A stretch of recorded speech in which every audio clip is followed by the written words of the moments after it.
right, Genesis 17. And when Abraham was 90 years old and 9, the Lord appeared to Abram and said unto him, I am the Almighty God. Walk before me, and be thou perfect. And I will make my covenant between me and thee, and I will multiply thee exceedingly. And Abram fell on his face, and God talked with him, saying, As for me, behold, my covenant is with thee, and thou shalt be a father of many nations. Neither shall thy name any more be called Abram, but the name shall be Abraham, for a father of many nations have I made thee. And I will make thee exceeding fruitful, and I will make nations of thee, and kings shall come out of thee. And I will establish my covenant between me and thee and thy seed after thee, in their generations for an everlasting covenant, to be a God unto thee and to the seed after thee. And I will give unto thee and to thy seed after thee the land wherein thou art a stranger, all the land of Canaan, for an everlasting possession, and I will be their God. And God said unto Abraham, Thou shalt keep my covenant forever, thou and thy seed after thee in their generations. This is my covenant which ye shall keep between me and you and thy seed after thee. Every man-child among you shall be circumcised. And ye shall circumcise the flesh of your foreskin, and it shall be a token of the covenant betwixt me and you.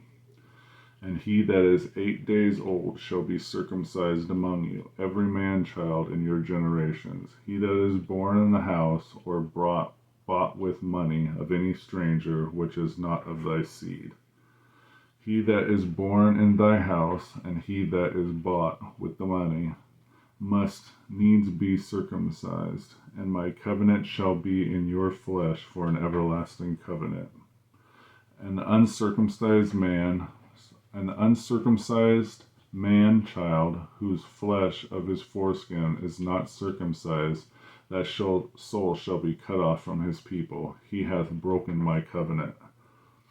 And God said unto Abraham, As for Sarai thy wife, thou shalt not call her Sarai, but Sarah shall her name be. And I will bless her, and give thee a son also of her. Yea, I will bless her, and she shall be a mother of nations. Kings of people shall be of her. Then Abraham fell upon his face, and laughed, and said in his heart, Shall a child be born unto him that is 100 years old? And shall Sarah that is 90 years old bear? And Abraham said unto God, O that Ishmael might live before thee. And God said, Sarah thy wife shall bear thee a son indeed, and thou shalt call his name Isaac. And I will establish my covenant with him for an everlasting covenant, and with his seed after him. And as for Ishmael, I have heard thee. Behold, I have blessed him, and will make him fruitful, and will multiply him exceedingly. 12 princes shall he beget, and I will make him a great nation. But my covenant will I establish with Isaac, and with Sarah shall bear unto thee at this set time in the next year. And he left off talking with him, and God went up from Abraham. And Abraham took Ishmael his son, and all that were born in his house, and all that were bought with money, every male among the men of Abraham's house, and circumcised the flesh of their foreskin, in the selfsame day as God had said unto him. And Abraham was 90 years old and 9 when he was circumcised in the flesh of his foreskin. And Ishmael his son was 13 years old when he was circumcised in the flesh of his foreskin. In the selfsame day was Abraham circumcised, and Ishmael his son, and all the men of his house born in the house, and bought with money of the stranger, were circumcised with him. Genesis 17.